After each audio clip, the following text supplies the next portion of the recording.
Howdy, folks. Today we're looking at Bill and Ted's excellent comic book number 12 from 1992 in Marvel Comics. Our journey through the back pages of Evan Dorkin's year-long stand in the trenches of licensed comics comes to an end as our heroes celebrate their first wedding anniversary.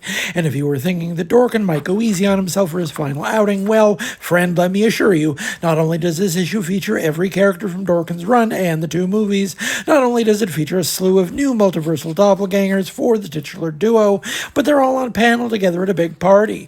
Perhaps for his own benefit, Dorkin should have learned how not to keep making so many comics filled with large crowds of people. When left to his own devices, Dorkin's art will naturally and inevitably trend towards density. For example, this is the last issue of the book, and he's still working hard to cram as many references as possible, from the fire hose shout-out on the cover to Hanoi Rocks, Alice in Chains, and perhaps the most obscure reference in the run, Mr. Jinx. Mirthful Marie Severin is back on inks, and the result is naturally gratifying. It's hard not to imagine he learned quite a bit from the experience of seeing his pencils given form by that perfectly considered line. In hindsight, it's hard to see this year of hard labor as anything other than the crucible in which Evan Dorkin was forged. He knew how to make comics before, sure, but the discipline of a year spent feeding the insatiable beast of a monthly deadline made him into the hardened professional who was able to parlay minor indie celebrity as the creator of Milk and Cheese into a career working in comics and animation across the period.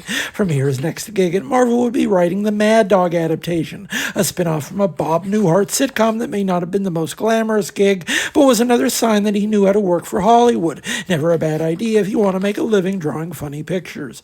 As for Bill and Ted, this would be their last hurrah in the comics, at least until 2015, when they began appearing sporadically in new books from Boom, Dark Horse, and Opus. They even brought back Dorkin for another round in 2020, writing for Roger Langridge.